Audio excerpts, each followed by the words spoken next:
Part 2. Chapter 1. It was the middle of the morning, and Winston had left his cubicle to go to the lavatory.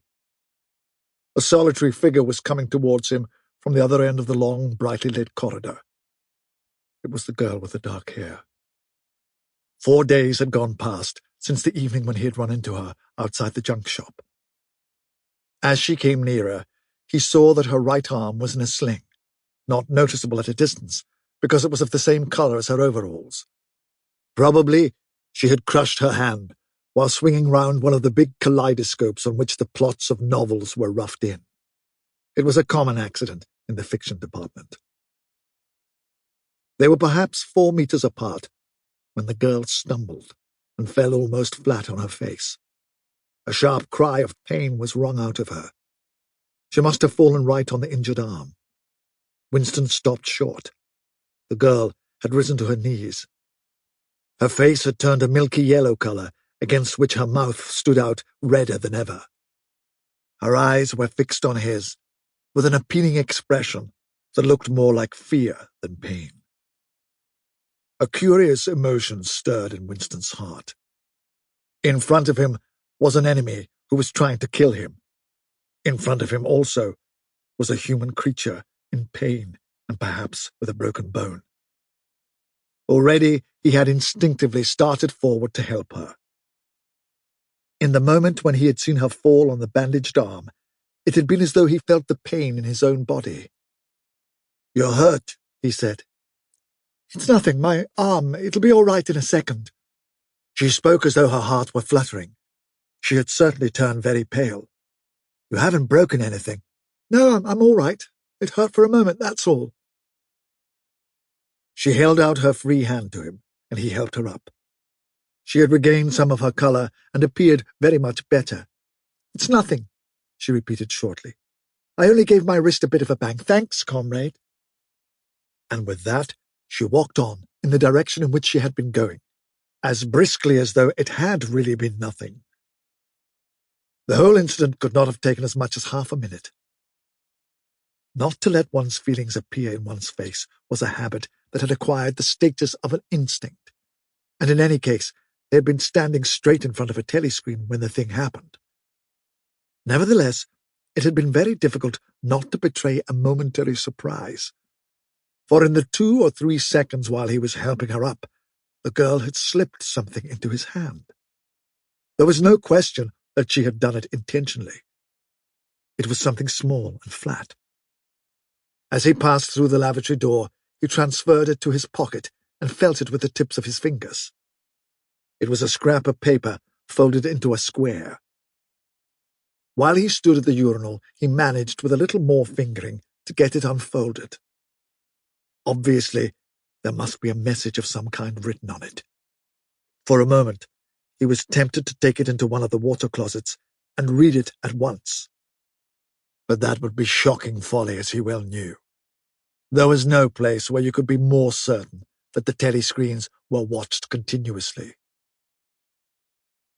He went back to his cubicle, sat down, threw the fragment of paper casually among the other papers on the desk, put on his spectacles, and hitched the speakwrite towards him.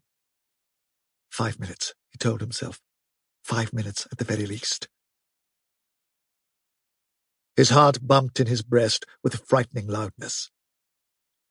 Fortunately, the piece of work he was engaged on was mere routine, the rectification of a long list of figures, not needing close attention.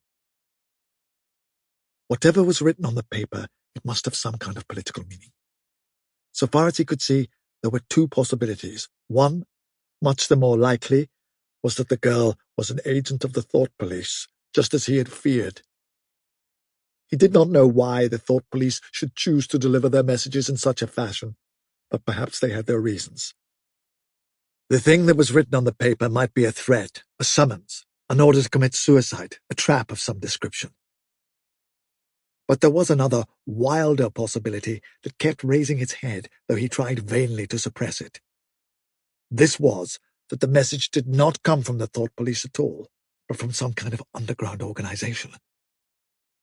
Perhaps the Brotherhood existed after all. Perhaps the girl was part of it. No doubt the idea was absurd, but it had sprung into his mind in the very instant of feeling the scrap of paper in his hand. It was not till a couple of minutes later that the other, more probable explanation had occurred to him. And even now, though his intellect told him that the message probably meant death, still, that was not what he believed, and the unreasonable hope persisted, and his heart banged, and it was with difficulty that he kept his voice from trembling as he murmured his figures into the speakwrite. He rolled up the completed bundle of work and slid it into the pneumatic tube. 8 minutes had gone by. He readjusted his spectacles on his nose, sighed, and drew the next batch of work towards him, with the scrap of paper on top of it. He flattened it out. On it was written, in a large, unformed handwriting, "I love you." For several seconds he was too stunned even to throw the incriminating thing into the memory hole. When he did so, although he knew very well the danger of showing too much interest, he could not resist reading it once again, just to make sure that the words were really there. For the rest of the morning, it was very difficult to work. What was even worse than having to focus his mind on a series of niggling jobs was the need to conceal his agitation from the telescreen. He felt as though a fire were burning in his belly. Lunch in the hot, crowded, noise-filled canteen was torment.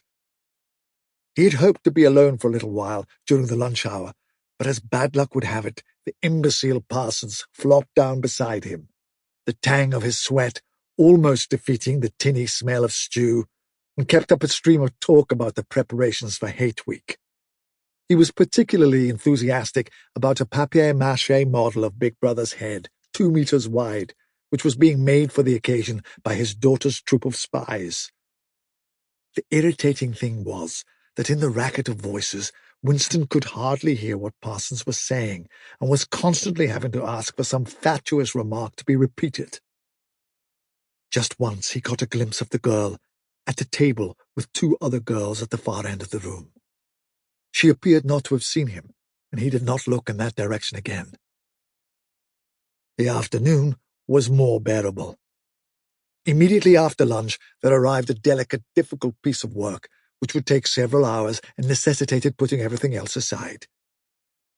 It consisted in falsifying a series of production reports of 2 years ago, in such a way as to cast discredit on a prominent member of the inner party who was now under a cloud. This was the kind of thing that Winston was good at, and for more than 2 hours he succeeded in shutting the girl out of his mind altogether. Then the memory of her face came back, and with it a raging, intolerable desire to be alone. Until he could be alone, it was impossible to think this new development out. Tonight was one of his nights at the community centre. He wolfed another tasteless meal in the canteen, hurried off to the centre, took part in the solemn foolery of a discussion group, played 2 games of table tennis, swallowed several glasses of gin, and sat for half an hour through a lecture entitled Ingsoc in relation to chess. His soul writhed with boredom, but for once he had had no impulse to shirk his evening at the centre. At the sight of the words, "I love you," the desire to stay alive had welled up in him, and the taking of minor risks suddenly seemed stupid. It was not till 23 hours, when he was home and in bed, in the darkness, where you were safe even from the telescreen so long as you kept silent, that he was able to think continuously. It was a physical problem that had to be solved. How to get in touch with the girl and arrange a meeting.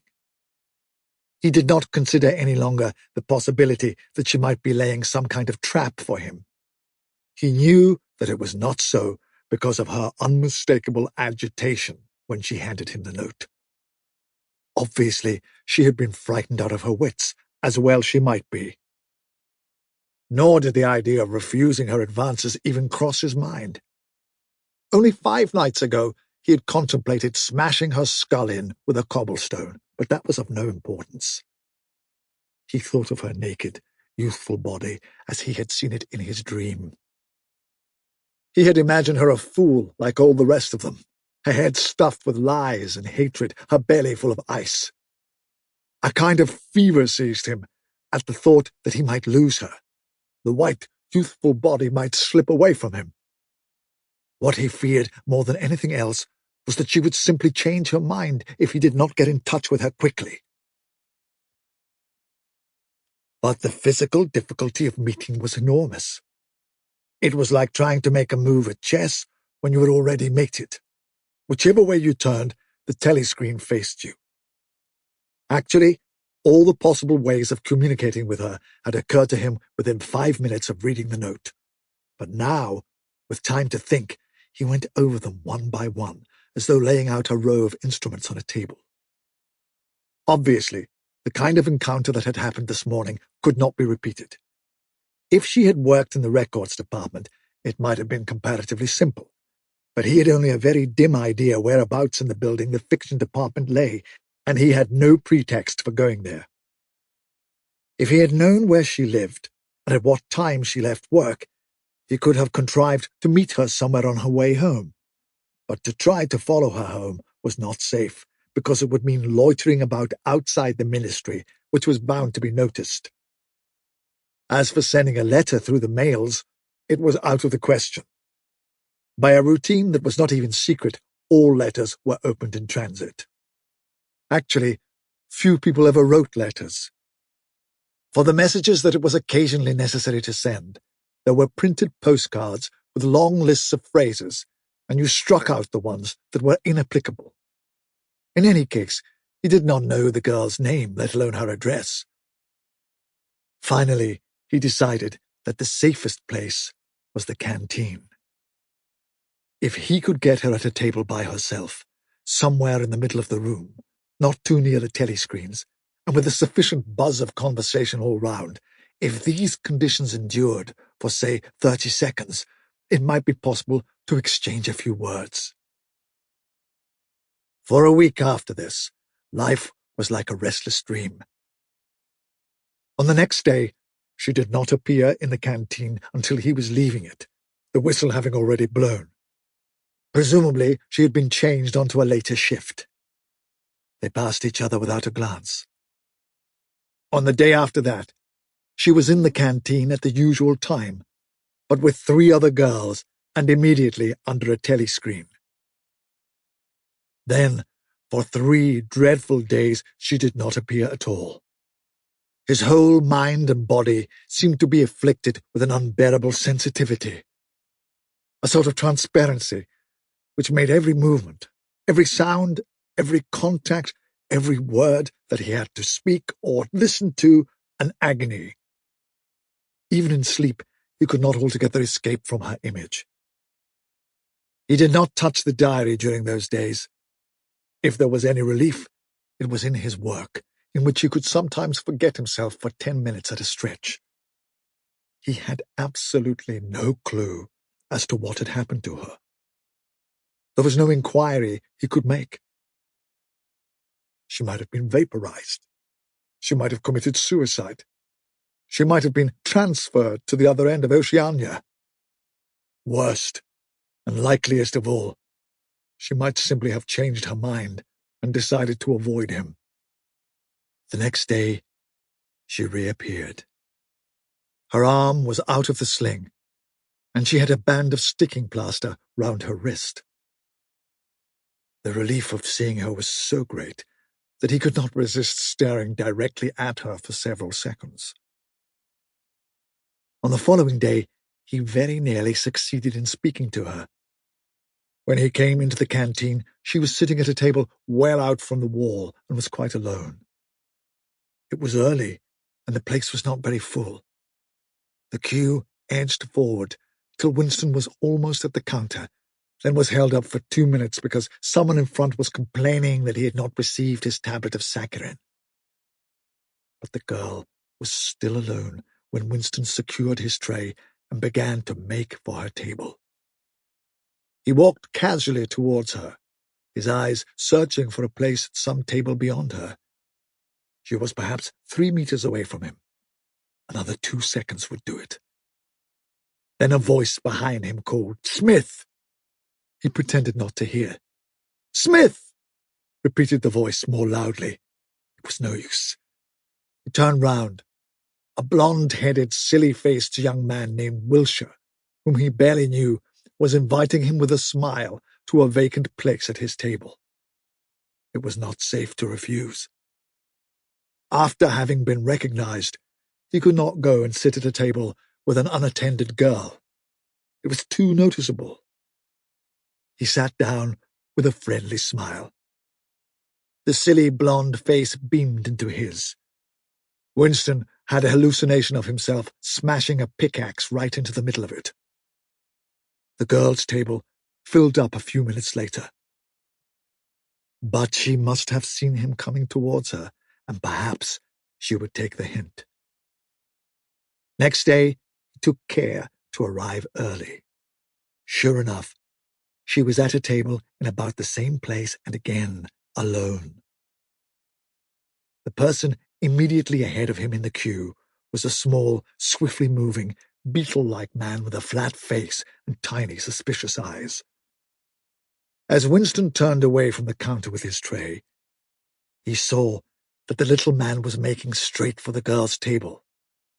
His hopes sank again. There was a vacant place at a table further away, but something in the little man's appearance suggested that he would be sufficiently attentive to his own comfort to choose the emptiest table. With ice at his heart, Winston followed. It was no use unless he could get the girl alone. At this moment, there was a tremendous crash. The little man was sprawling on all fours. His tray had gone flying. 2 streams of soup and coffee were flowing across the floor. He started to his feet with a malignant glance at Winston, whom he evidently suspected of having tripped him up. But it was all right. 5 seconds later, with a thundering heart, Winston was sitting at the girl's table. He did not look at her. He unpacked his tray and promptly began eating. It was all important to speak at once, before anyone else came, but now a terrible fear had taken possession of him. A week had gone by since she had first approached him. She would have changed her mind. She must have changed her mind. It was impossible that this affair should end successfully. Such things did not happen in real life.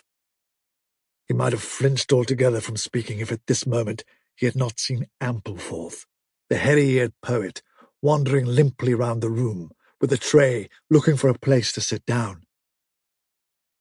In his vague way, Ampleforth was attached to Winston, and would certainly sit down at his table if he caught sight of him. There was perhaps a minute in which to act. Both Winston and the girl were eating steadily. The stuff they were eating was a thin stew, actually a soup of haricot beans. In a low murmur, Winston began speaking. Neither of them looked up.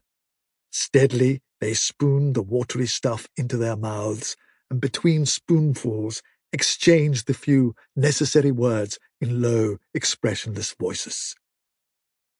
"What time do you leave work?" 18:30. "Where can we meet?" "Victory Square, near the monument. It's full of telescreens. Doesn't matter if there's a crowd." "Any signal?" "No, don't come up to me until you see me among a lot of people. And don't look at me. Just keep somewhere near me." "What time?" 19 hours. "All right." Ampleforth failed to see Winston and sat down at another table. They did not speak again, and, so far as it was possible for 2 people sitting on opposite sides of the same table, they did not look at one another. The girl finished her lunch quickly and made off, while Winston stayed to smoke a cigarette. Winston was in Victory Square before the appointed time. He wandered round the base of the enormous fluted column, at the top of which Big Brother's statue gazed southward, towards the skies, where he had vanquished the Eurasian aeroplanes, the East Asian aeroplanes it had been a few years ago, in the Battle of Airstrip 1. In the street in front of it, there was a statue of a man on horseback, which was supposed to represent Oliver Cromwell. At 5 minutes past the hour, the girl had still not appeared. Again, the terrible fear seized upon Winston. She was not coming. She had changed her mind. He walked slowly up to the north side of the square and got a sort of pale-coloured pleasure from identifying St. Martin's Church, whose bells, when it had bells, had chimed, "You owe me 3 farthings." Then he saw the girl, standing at the base of the monument, reading, or pretending to read, a poster which ran spirally up the column. It was not safe to go near her until some more people had accumulated. There were telescreens all round the pediment. But at this moment there was a din of shouting and a zoom of heavy vehicles from somewhere to the left. Suddenly, everyone seemed to be running across the square. The girl nipped nimbly round the lions at the base of the monument and joined in the rush. Winston followed. As he ran, he gathered from some shouted remarks that a convoy of Eurasian prisoners was passing. Already a dense mass of people was blocking the south side of the square. Winston, at normal times the kind of person who gravitates to the outer edge of any kind of scrimmage, shoved, butted, squirmed his way forward into the heart of the crowd. Soon he was within arm's length of the girl, but the way was blocked by an enormous prole and an almost equally enormous woman, presumably his wife, who seemed to form an impenetrable wall of flesh.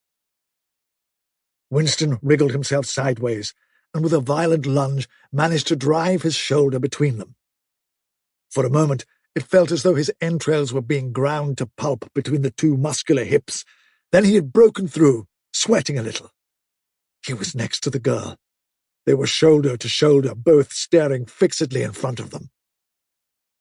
A long line of trucks, with wooden-faced guards armed with submachine guns standing upright in each corner, was passing slowly down the street. In the trucks, little yellow men in shabby greenish uniforms were squatting, jammed close together. Their sad Mongolian faces gazed out over the sides of the trucks, utterly incurious. Occasionally, when a truck jolted, there was a clank-clank of metal. All the prisoners were wearing leg irons. Truckload after truckload of the sad faces passed. Winston knew they were there, but he saw them only intermittently. The girl's shoulder and her arm, right down to the elbow, were pressed against his. Her cheek was almost near enough for him to feel its warmth. She had immediately taken charge of the situation, just as she had done in the canteen. She began speaking in the same expressionless voice as before, with her lips barely moving, a mere murmur, easily drowned by the din of voices and the rumbling of the trucks. "Can you hear me?" "Yes." "Can you get Sunday afternoon off?" "Yes." "Then listen carefully. You'll have to remember this. Go to Paddington Station." With a sort of military precision that astonished him, she outlined the route that he was to follow. A half-hour railway journey, turn left outside the station, 2 kilometers along the road, a gate with the top bar missing, path across a field, a grass-grown lane, a track between bushes, a dead tree with moss on it. It was as though she had a map inside her head. "Can you remember all that?" she murmured finally. "Yes." "You turn left, then right, then left again, and the gate's got no top bar." "Yes." "What time?" "About 15. You may have to wait. I'll get there by another way." "Are you sure you remember everything?" "Yes." "Then get away from me as quick as you can." She need not have told him that. But for the moment they could not extricate themselves from the crowd. The trucks were still filing past, the people still insatiably gaping. At the start there had been a few boos and hisses, but it came only from the party members among the crowd, and had soon stopped. The prevailing emotion was simply curiosity. Foreigners, whether from Eurasia or from East Asia, were a kind of strange animal. One literally never saw them except in the guise of prisoners, and even as prisoners, one never got more than a momentary glimpse of them. Nor did one know what became of them. Apart from the few who were hanged as war criminals, the others simply vanished, presumably into forced labor camps. The round Mongol faces had given way to faces of a more European type, dirty, bearded, and exhausted. From over scrubby cheekbones, eyes looked into Winston's, sometimes with strange intensity, and flashed away again. The convoy was drawing to an end. In the last truck he could see an aged man, his face a mass of grizzled hair, standing upright, with wrists crossed in front of him, as though he were used to having them bound together. It was almost time for Winston and the girl to part.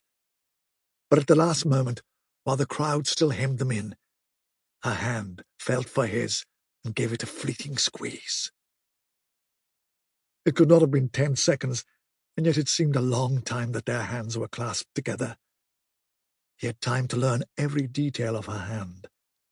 He explored the long fingers, the shapely nails, the work-hardened palm with its row of calluses, the smooth flesh under the wrist. Merely from feeling it, he would have known it by sight.